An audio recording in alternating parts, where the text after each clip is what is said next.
बंदा रोता है तो अल्लाह अपने फरिश्तों से कहता है जमीन पर भेज कर के फलां बंदा फलां जगह पर बैठा है और रो रहा है, जाओ उसे तसल्ली दो, उसे चुप करवाओ।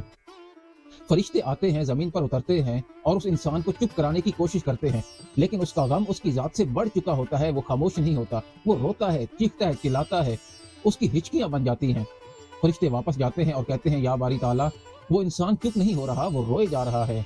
ना जाने उसे ऐसा क्या दुख है, ऐसा क्या गम है जो उसकी जात के अंदर मौजूद है कि वो चुप नहीं हो रहा। हमने बहुत ज्यादा उसे चुप करवाने की कोशिश की है, बड़ी कोशिश लगा ली, लेकिन वो खामोश नहीं हो रहा, वो चुप नहीं हो रहा, वो मुसलसल रोए जा रहा है। तो अल्लाह पाक कहता है कि मेरा बंदा क्यों रो रहा है?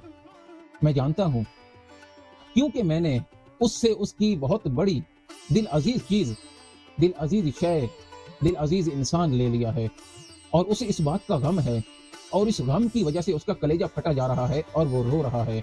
लेकिन मैं ही अपने बंदे के दिल में ये बात डालूंगा कि उसे उससे बेहतर अता करूंगा जो उससे छिन गया है।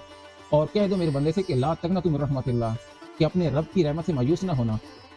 जब मैंने ये तहरीर पढ़ी तो मैंने पहले इसे अकल के पैमानों पर देखा कि ऐसी बात खुदा बारी ताला कहाँ और कौन सी रवायत में मौजूद है।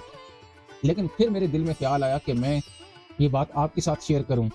अगर आप भी रो रहे हैं किसी इंसान के चले जाने पे, किसी चीज के छिन जाने पे, किसी माली जरिए के चले जाने की वजह से, किसी माली सबब के छिन जाने के सबब पर, किसी भी चीज के दूर हो जाने से अगर आप परेशान हैं, गमगीन हैं, अफसरदा हैं, तो परेशान ना हो, क्योंकि अल्लाह पाक ने ये खुद कह दिया है कि अपने रब की रहमत से मायूस ना हो।